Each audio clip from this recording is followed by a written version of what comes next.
¿pensáis que he venido para dar paz en la tierra? Os digo, no, sino disensión, porque de aquí en adelante 5 en una familia estarán divididos, 3 contra 2 y 2 contra 3. Estará dividido el padre contra el hijo y el hijo contra el padre, la madre contra la hija y la hija contra la madre, la suegra contra su suegra y la nuera contra su suegra.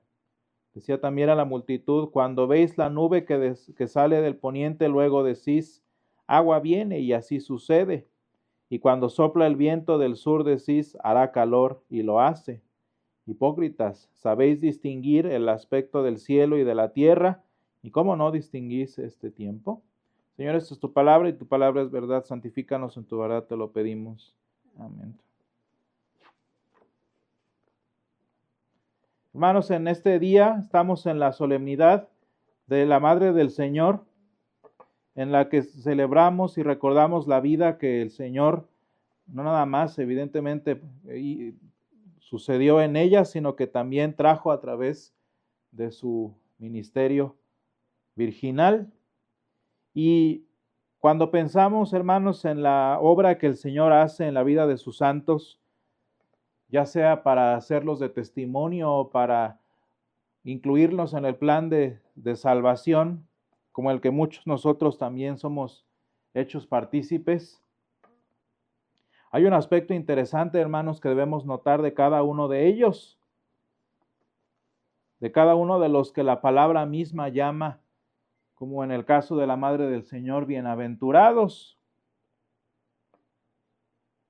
dichosos. Dice de testimonio propio la Madre del Señor, he aquí todas las generaciones me dirán bienaventurada. Y qué forma tan especial de reconocer en uno mismo el ministerio y el llamamiento que el Señor nos da, a través de una dicha, a través de una bienaventuranza.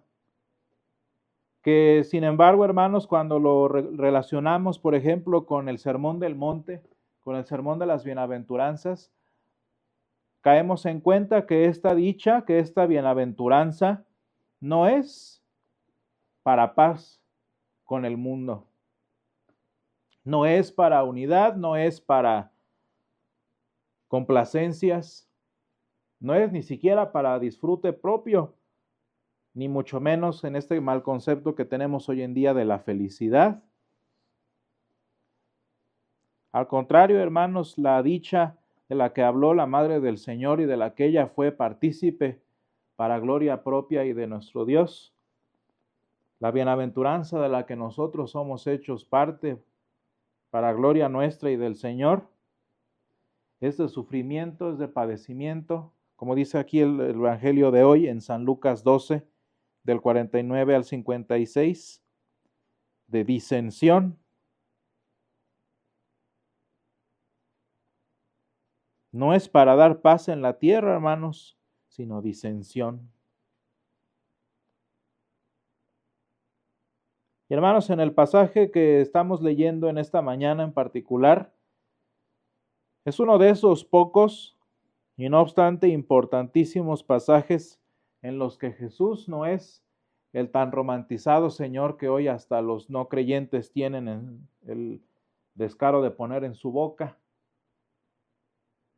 No es un Jesús con amor comercial, no es un Jesús con inclusividad,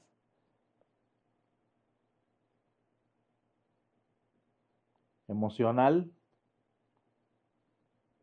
Es un Jesús que viene a traer división y disensión.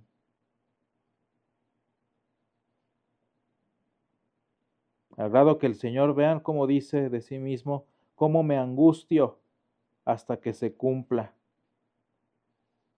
Pues a él dice, le esperaba un bautismo con el que tenía que ser bautizado, que nosotros sabemos es una referencia a su cruz.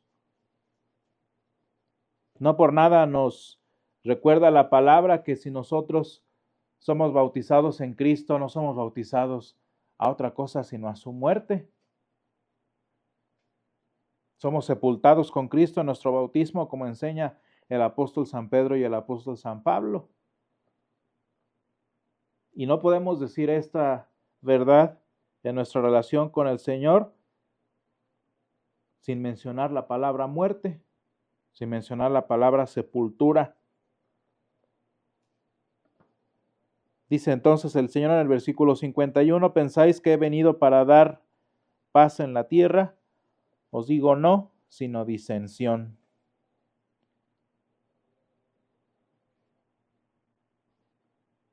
Y dice el Señor, estará dividido el padre contra el hijo, la madre contra la hija, la suegra contra la nuera, etcétera, etcétera. Y dice el Señor, ¿cómo no saben distinguir este tiempo? Y hermanos, la razón es muy clara y muy concisa, y es que no podamos distinguir las señales de este tiempo, sino simplemente que no queremos.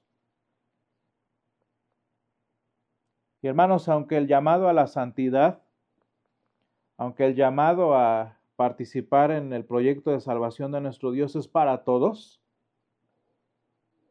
según nuestro propósito, el propósito que el Señor tiene para nosotros de muchas maneras. Resulta interesante una cosa, hermanos, que por una razón los santos, por lo menos en nuestro calendario, siguen siendo contables, ya en Roma ya ni saben cuántos son, pero por una razón siguen siendo menos que los que no. Por una razón, hermanos, ni siquiera teniendo que especular podemos saber que hay más santos, que hay menos santos en el cielo que aquellos que han escuchado la palabra.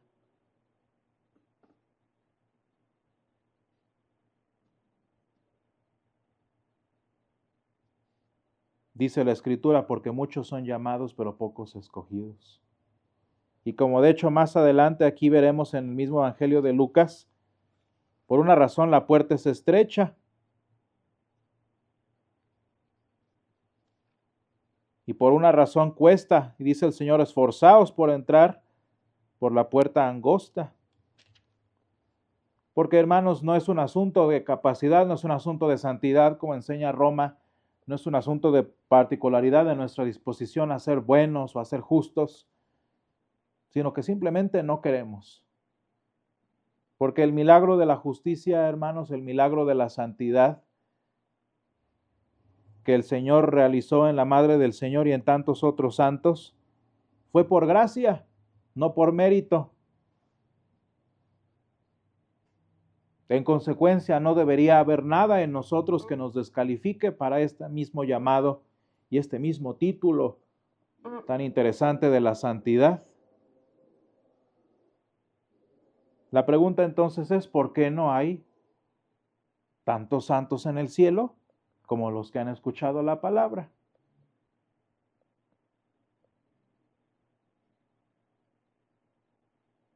Pues porque no queremos distinguir este tiempo como dice el Señor. Hermanos, cuando el Evangelio habla de los santos, especialmente de los mártires, hace un énfasis particular en lo antinatural que es de verdad vivir para el Señor.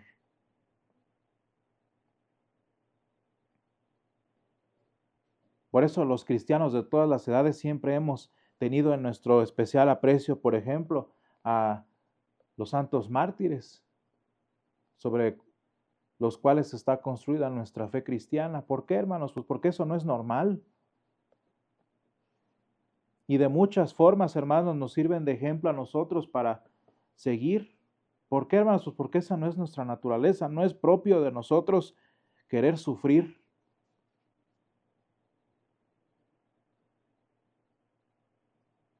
Especialmente, hermanos, no porque nada más no sea natural, sino porque sufrir por el Evangelio, sino porque recibir la corona de justicia es precisamente tener que encontrarnos cara a cara con esta justicia en la verdad del Evangelio. Porque para encontrar esta verdad, esta justicia de Dios que se revela por fe y para fe en el Evangelio, como dice Romanos, esta justicia que está disponible para nosotros, como nos lo enseñó el doctor Lutero, primero hay que darnos cuenta que no lo tenemos. Y no nada más no lo tenemos nosotros, sino no lo tienen los demás. Y ese es el problema. como si no bastara lo antinatural que es morir por el Señor y vivir para el Señor. Porque siquiera para llegar a ese grado de la discusión debemos estar dispuestos a reconocer que en nuestra vida no hay justicia y que estamos mal. Hermanos, ¿cuánta de la obra del Señor se requiere para poder decir y para poder llamar a Jesús nuestro Salvador?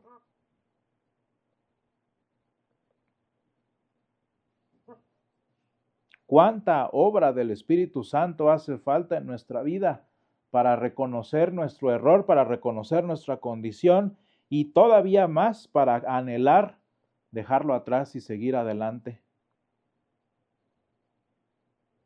Si eso nos cuesta trabajo a nosotros los cristianos que hemos sido bautizados con Cristo, imagínense a los que están afuera. ¿Por qué creen que hoy en día, como ponían en el devocional de ayer, por qué creen que hoy en día los algoritmos y el mundo del entretenimiento se basa en lo que atrae, en lo que gusta, en lo que satisface? Pues porque eso es lo que vende, eso es lo que es natural.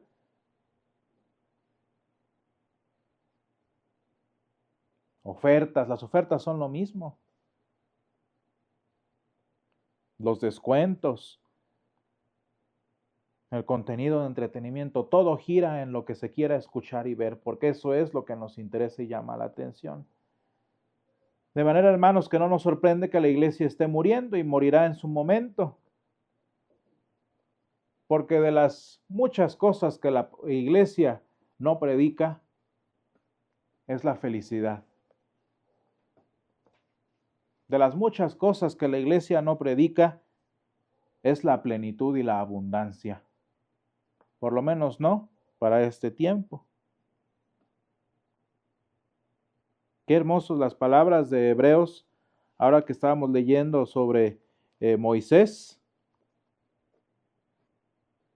Qué cosa tan hermosa. Por la fe Moisés, dice Hebreos 11:24, por la fe Moisés, hecho ya grande, rehusó llamarse hijo de la hija de Faraón, escogiendo antes ser maltratado con el pueblo de Dios que gozar de los deleites temporales del pecado, teniendo por mayores riquezas el vituperio de Cristo que los tesoros de los egipcios.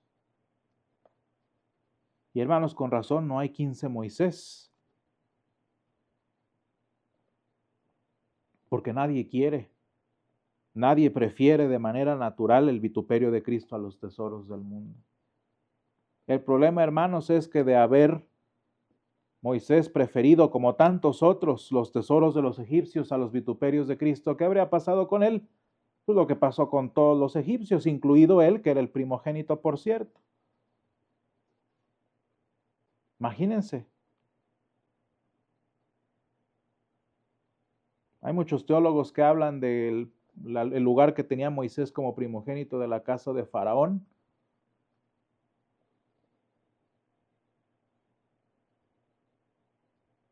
Por una razón la palabra lo llama príncipe. Imagínense, hermanos, qué habría pasado con su propio hermano, con el primogénito de su casa sanguínea. ¿Qué habría pasado con sus hijos?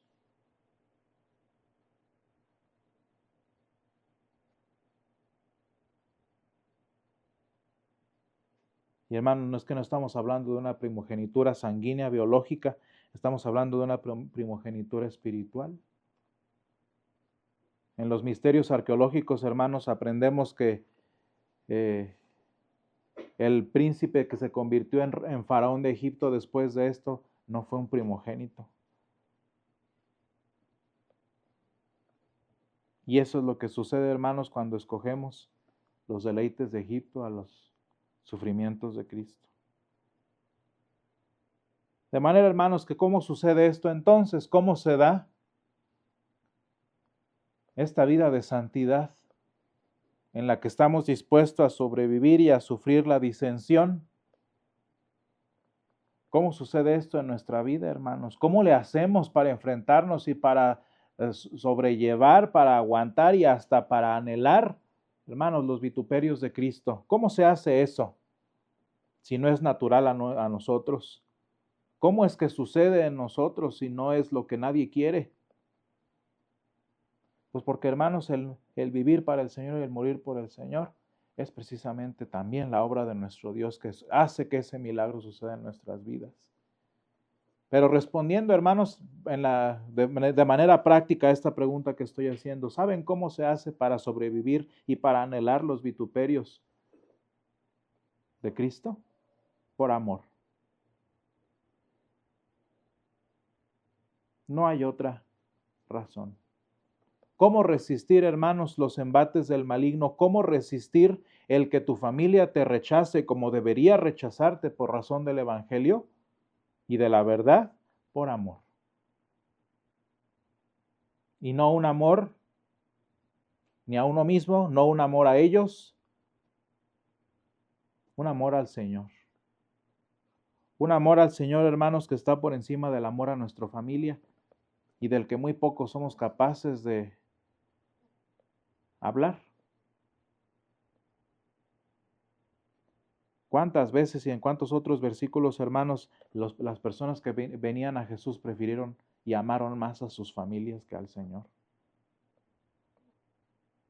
Y amaron más el vínculo fraterno, el vínculo amistoso que al Señor.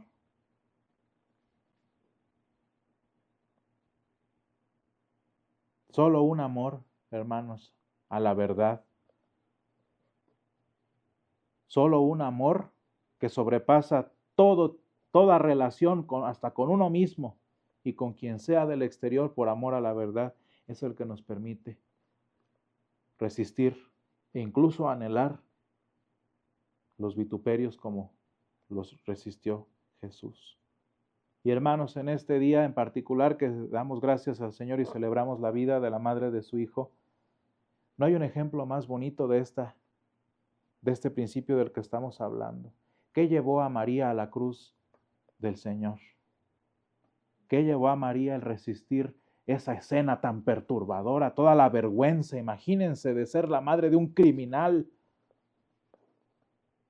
¿Qué la llevó a que todo eso quedara en segundo lugar?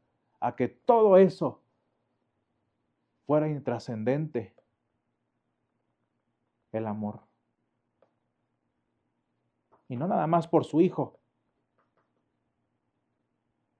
El amor por el Señor que hacía 33 años nuestro Dios había provocado en ella. De manera, hermanos, que nosotros como cristianos tenemos este privilegio tan hermoso de resistir el vituperio por amor a la verdad. En ningún otro lugar sino a los pies de la cruz de Cristo. Gracias, Señor, te damos porque tú nos llamas a un ministerio de salvación para todas las personas, Señor, a quienes tú anhelas que te conozcan. Todas esas personas, Señor, a quienes has puesto en nuestro camino para que de una u otra manera, Señor, puedan conocerte. Gracias, Padre, porque este camino al que nos llamas es de vituperio, es de persecución, es de disensión, Señor, porque solo en él podemos amarte más a ti que a los que amamos. Ayúdanos, Padre, a vivir una vida de justicia en la que no prefiramos los placeres temporales, los tesoros egipcios, por sobre los vituperios de Cristo, Señor. Gracias te damos, Padre, porque en este día en particular, tú, Señor, nos has enseñado que ese amor que sobrepasa el amor propio, ese amor que sobrepasa el amor a los demás, el amor al orgullo propio, es posible, Señor, cuando tú lo provocas en nuestra vida. Ayúdanos, Padre, a amarte de tal manera que podamos acercarnos a la cruz de tu Hijo, a pesar de la vergüenza, a pesar de la humillación, a pesar del rechazo del mundo, Señor, como lo hicieron muchos y como lo han hecho tantos en estos milenios de salvación.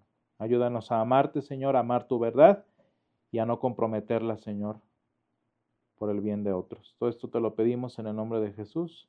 Amén.